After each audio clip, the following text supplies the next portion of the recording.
अब बात चुनावी रणनीतिकार प्रशांत किशोर की कर लेते हैं। पीके ने अपनी नई पार्टी जनसुराज को लेकर बड़ा ऐलान कर दिया है। विधानसभा चुनाव में जनसुराज बिहार की सभी 243 सीटों पर उम्मीदवार उतारेगी। यहां तक कि पीके ने यह भी कह दिया कि रिजल्ट चाहे जो आए, चुनाव के बाद भी किसी से गठबंधन नहीं करेंगे। ये रिपोर्ट देखिए।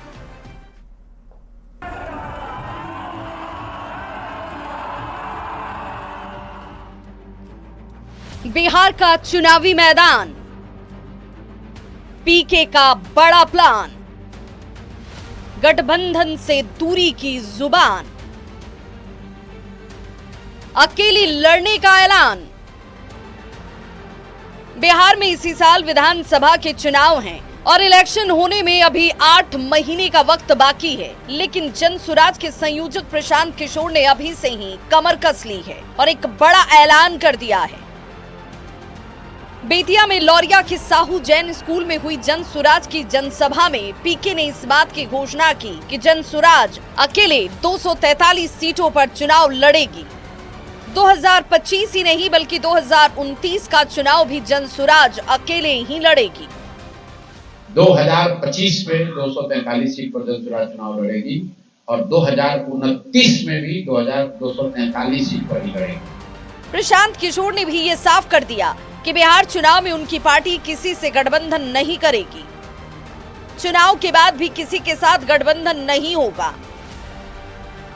पीके ने किसी दल के साथ गठबंधन की संभावनाओं को खारिज किया और कहा कि बीजेपी, जेडीयू और आरजेडी से कभी गठबंधन नहीं होगा।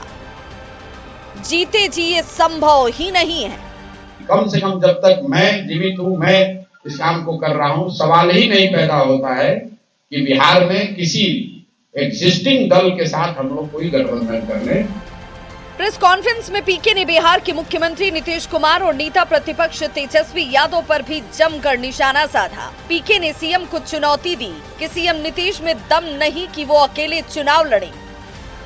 नीतीश कुमार को पीएम बनने का सपना आता है, लेकिन वो जान लें कि 2025 में नीतीश किसी स्थिति में सीएम नहीं बनेंगे। कोई मुख्यमंत्री बन जाए, नीतीश कुमार मुख्यमंत्री नहीं बनेंगे। अगर बन जाए तो आप हमको पकड़िएगा, हम अपना अभियान वापस ले लेंगे। नीतीश कुमार मुख्यमंत्री बनने वाले। प्रशांत किशोर ने बिहार की सत्ता में आने के बाद सबसे पहले शराब चालू करने का ऐलान किया। फिर से दोहराया कि सरकार बनने के बाद 1 घंटे के भीतर बिहार में शराबबंदी खत्म कर देंगे।